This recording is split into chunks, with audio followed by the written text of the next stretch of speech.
Ini adalah kelas Form A edisi pengawasan. Mari kita mulai.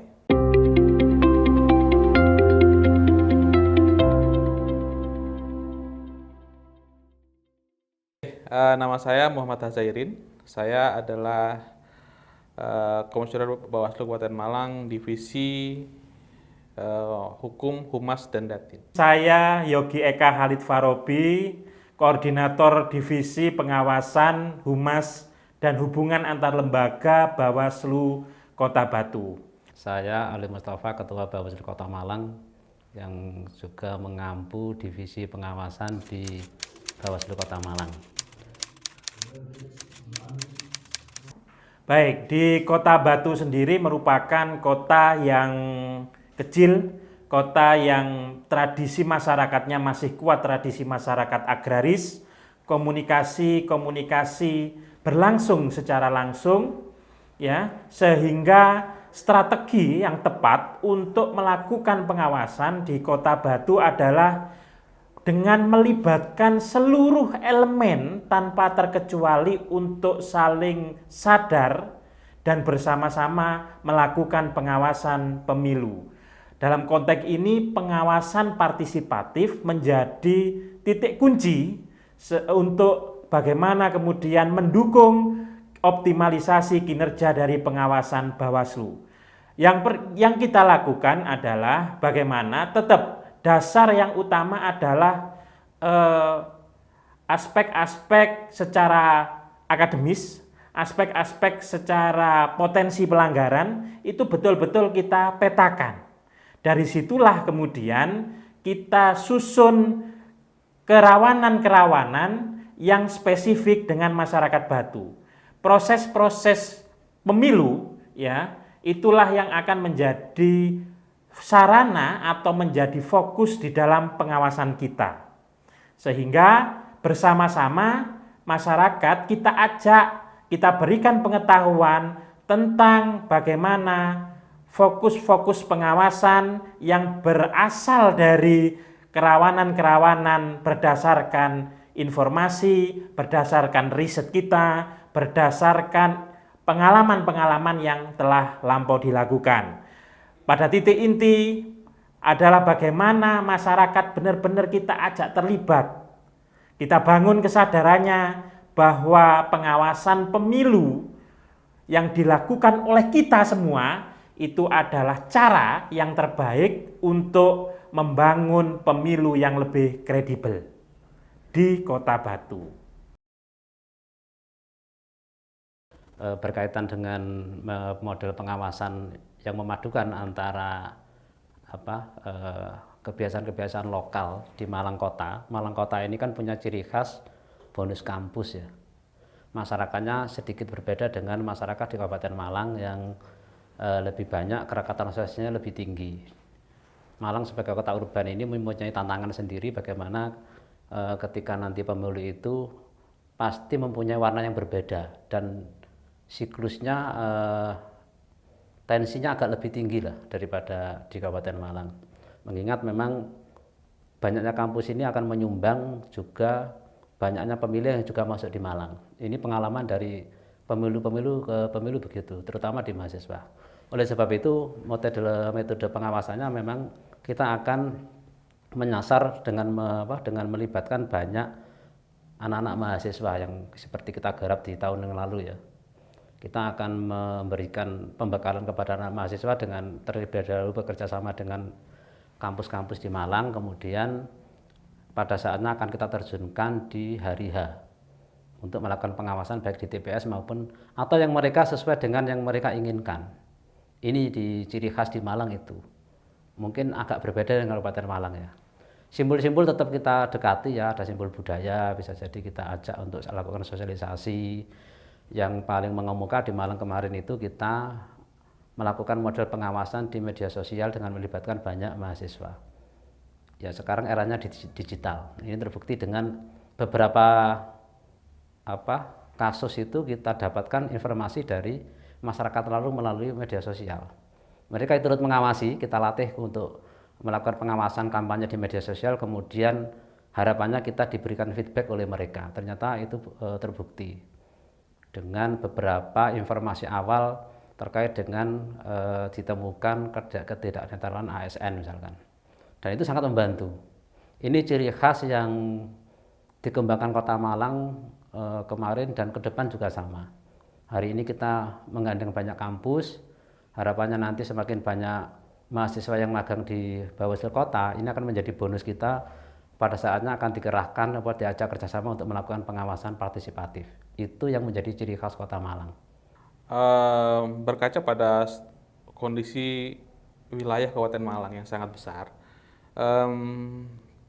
tentu mempunyai treatment tersendiri. Treatment tersendiri itu bagaimana? Bahwa dengan luas 390 desa dan 33 kecamatan, tentu saja dengan jumlah pengawas yang sedikit, kita harus punya sistem tersendiri.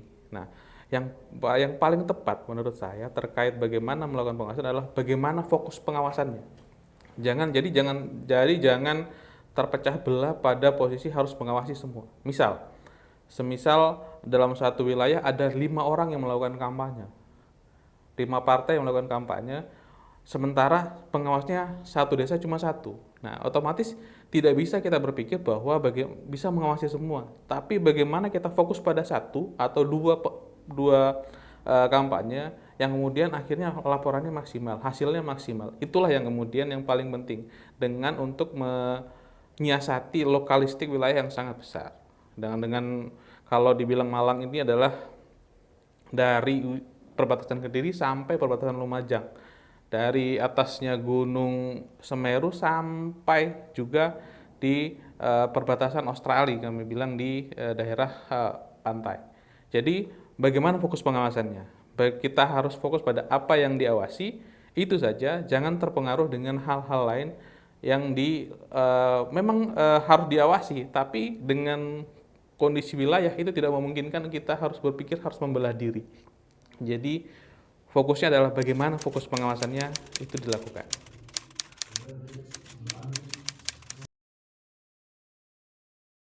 Iya, dalam setiap pengawasan kita diwajibkan untuk mendokumentasikan ya keseluruhan proses hasil pengawasan melalui form model A. Yang itu dimaksud dari Perbawaslu 21 tahun 2018. Di mana di form pengawasan tersebut pengawas harus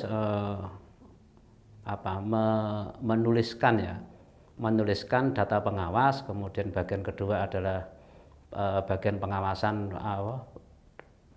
tahapan mana yang diawasi, kemudian bagian ketiga adalah urean hasil pengawasan, dan bagian keempat catatan-catatan ketika nanti ditemukan adanya dugaan pelanggaran, yang kemudian itu dicatat menjadi di dalam alat kerja pengawasan. Ini saya kira sudah dua model yang sangat efektif ya untuk merekam semua jejak peristiwa dari tahapan tersebut berlangsung, baik tahapan penyelenggaraan yang sifatnya administratif maupun di kampanye. Ini sangat membantu karena pengawas ketika nanti sudah menuangkan semua hasil pengawasannya di form A, ini kemudian akan di-recheck kembali apakah dalam proses pengawasan tersebut menemukan dugaan-dugaan pelanggaran atau baik administrasi maupun dugaan pelanggaran yang lain. Di Perbawaslu 21 tahun 2018, bila mana di form A kemudian ditemukan adanya dugaan pelanggaran administrasi, itu kita masih diberi kesempatan untuk memberikan saran perbaikan. Ini kelebihan dari Perbawaslu 21 ya. Bila mana memang saran perbaikan ini tidak dilakukan, baru kemudian diteruskan menjadi temuan ini. Jadi form A ini menjadi potret kinerja dari pengawas di setiap tahapan yang diawasi. Ini menjadi dokumen penting, kemudian sebagai dokumen induk ketika nanti ada peristiwa apapun sampai gugatan pun, form A ini menjadi rujukan para pihak untuk menentukan apakah memang pengawasan dilakukan Bawaslu ini sesuai dengan ketentuan, kemudian melakukan penanganan sesuai dengan ketentuan atau bagaimana. Nah, kemudian dari hasil form A ini kemudian dituangkan ke dalam dokumen hasil pengawasan berupa alat kerja pengawasan sebagai laporan ya. Ini akan direkap per minggu, per bulan, kemudian dilaporkan ke Bawaslu RI sebagai laporan dan sebagai bahan evaluasi dari Bawaslu RI bagaimana nanti hasil-hasil pengawasan ini kemudian dievaluasi untuk di-follow up ketika nanti terjadi hal-hal tertentu. Ini saya kira patut dipertahankan. Jadi metode ini pencatatan hasil pengawasan melalui form A, kemudian hasilnya, kemudian instrumen pengawasannya dicatat di alat kerja pengawasan. Saya kira bisa jadi ke depan akan dilakukan perubahan yang inovatif ya. Kalau bisa nanti juga katakanlah berbasis online misalkan, biar agar tercatat dengan cepat. Kemudian ketika ada sesuatu ada penindakan lebih cepat lah. Dan kemudian bisa katakanlah sebagai alat evaluasi dari Bawaslu di atasnya. Saya kira itu kayaknya di Untuk penggunaan form A dan AKP pengawasan merupakan tata cara atau tata laksana di dalam jajaran pengawas pemilu di tingkatan kabupaten kota, di tingkatan kota Batu, di tingkatan kecamatan, maupun di tingkatan desa, serta di BTPS. Form A dan AKP pengawasan itu menjadi semacam alat kerja, ya kan? Menjadi semacam cara panduan, menjadi semacam ruang untuk kemudian memfokuskan sekaligus sebagai alat bukti untuk menunjukkan hasil kerja pengawasan. Sangat terbantu sekali secara kuantitatif ke depannya memang digunakan alat kerja pengawasan. Secara kualitatif itu termaktub di dalam form model A. Nah, dari sini inilah yang kemudian dari dua aspek itu inilah yang kemudian kita laporkan. Jika terdapat potensi pelanggaran, maka berbasiskan form A dan AKP pengawasan sebagai laporan ini ditentukan ada tidaknya suatu pelanggaran di dalam tahapan pemilu. Nah, dari sinilah kemudian dilakukan pleno dan ditentukan bagaimana jika melanggar, maka ditentukan bagaimana jenis-jenis pelanggarannya. Jika tidak ada unsur pelanggaran, maka ini menjadi bukti dari hasil pengawasan yang dilakukan oleh seluruh jajaran, baik secara individual, secara berjenjang, dan dilakukan oleh para jajaran pengawas kita.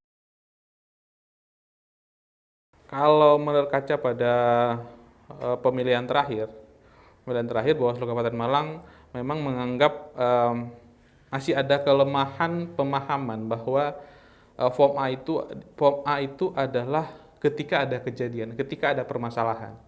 Nah, yang coba dikembangkan oleh Bawaslu Kabupaten Malang sejak proses pemilu 2019 dan Pilkada 2020 kemarin itu dengan coba memahamkan kepada pengawas bahwa selama setiap ada pengawasan itu adalah form A. Jadi dia harus butuh form A. Jadi dalam rentang waktu, misalnya kalau kita berkaca berapa 365 hari proses tahapan, berarti seharusnya ada 365 form A. Nah, yang ini ya kemudian memang belum efektif. Tapi di pilkada Bawaslu Kabupaten Malang kemarin di Kabupaten Malang, kami sudah mencoba untuk memaksa dengan melakukan salah satu program itu Malang Mengawasi, dan akhirnya memaksa setiap Panwascam untuk membuat form A dalam setiap kegiatan. Memang jumlahnya masih jauh dari harapan, tapi itu sangat meningkat jauh dibandingkan dengan pemilu 2019. Nah, terkait AKP pengawasan, menurut saya perlu ada penyederhanaan bahwa AKP pengawasan itu terlalu panjang menurut kami. Tabelnya malah bisa melebihi beberapa kertas. Itu ketika di print harus disambung-sambung. Perlu ada penyederhanaan. Terus kemudian perlu ada digitalisasi data. Jadi AKP itu tidak selalu harus bisa di print panjang begitu, tapi bagaimana bisa tersajikan dalam satu bentuk data, infografis, dan kemudian itu bisa menjadi satu data yang utuh, menjadi big data, bukan kumpulan data. Karena big data dan kumpulan data adalah hal yang berbeda menurut saya, bahwa kumpulan data adalah hanya seonggok data saja yang kemudian ditumpuk, sementara big data adalah hasil data tersebut di infografis, kemudian jadikan satu sistem literasi, dan sehingga bisa dibaca oleh khalayak secara luas dan secara baik, dan dapat dimengerti oleh semua kalangan. Mungkin begitu.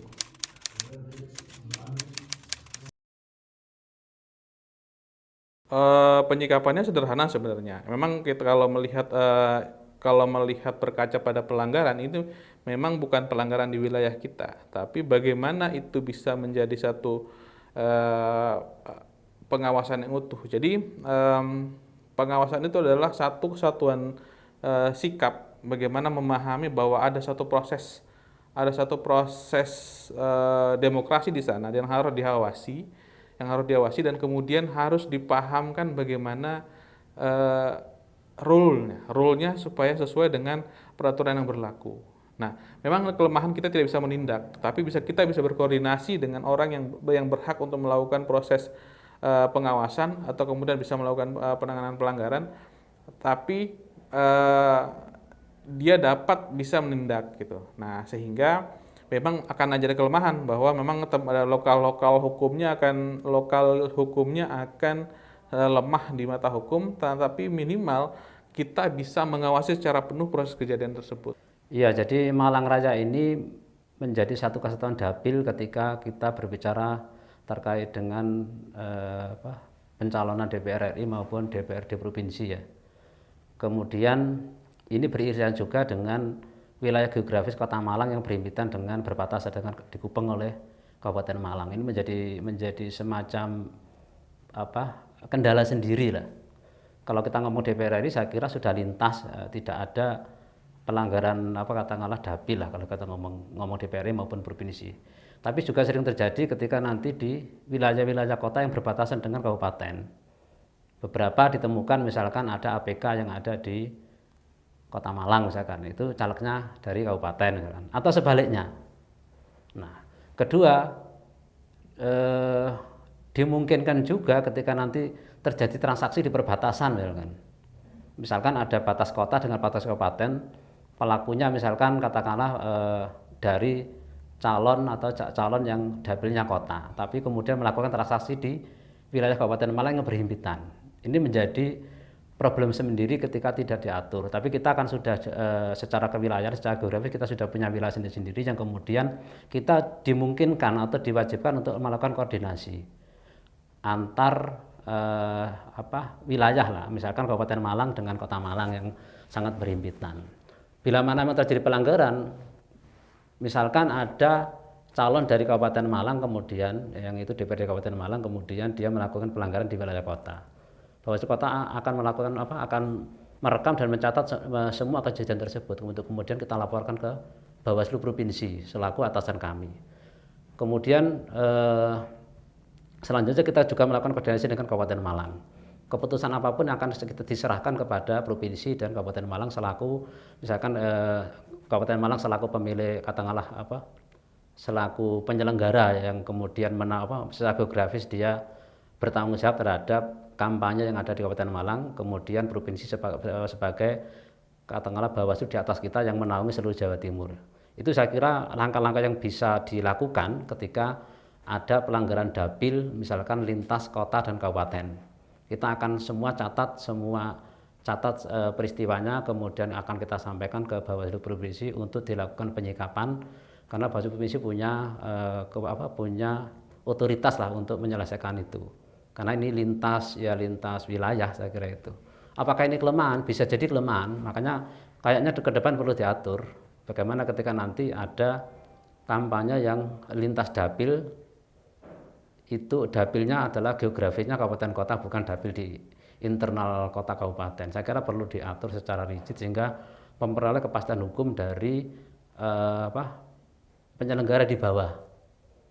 Tapi kalau hari ini kita misalkan ada begitu, kita akan melakukan koordinasi dengan kabupaten dengan Bawaslu setempat, kemudian kita laporkan ke provinsi untuk dilakukan penyikapan terhadap wilayah Malang Raya adalah sebuah kesatuan yang terdiri atas Kota Malang, Kota Batu, dan Kabupaten Malang.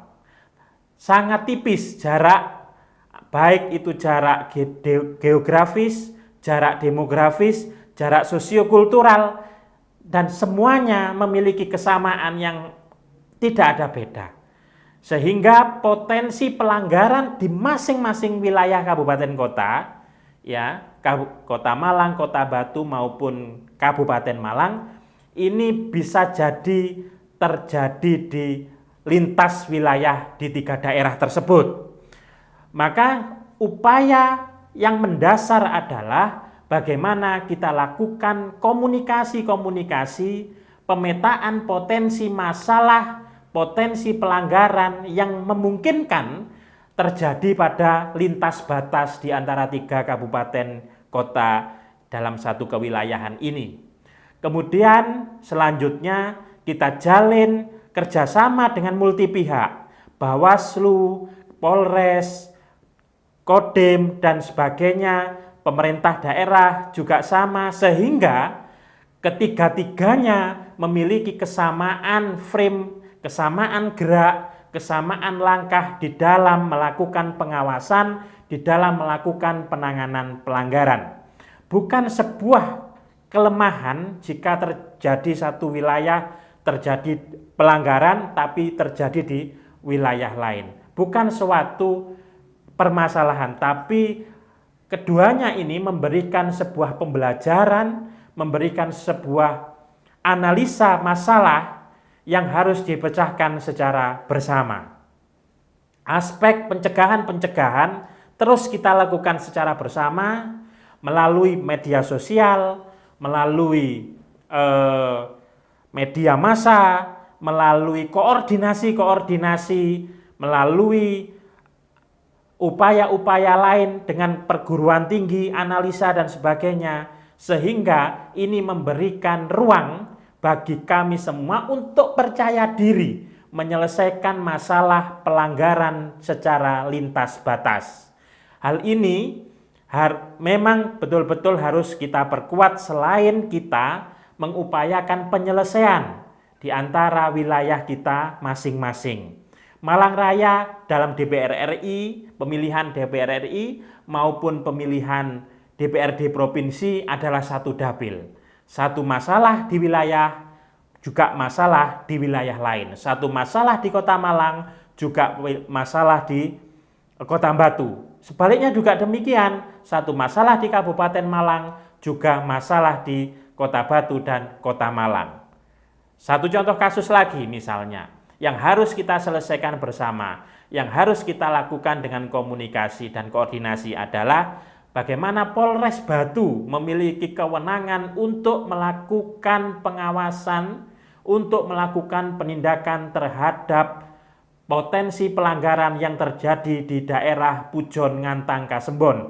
Karena secara kewilayahan ikut Kabupaten Malang, tapi wilayah hukum itu menjadi wilayah hukum Polres Batu. Nah, ini contoh sehingga satu masalah kemudian adalah milik masalah bersama yang harus diselesaikan secara bersama dan kemudian menjadi pembelajaran atau analisa secara bersama di antara Bawaslu, Kota Malang, Kota Batu, dan Kabupaten Malang.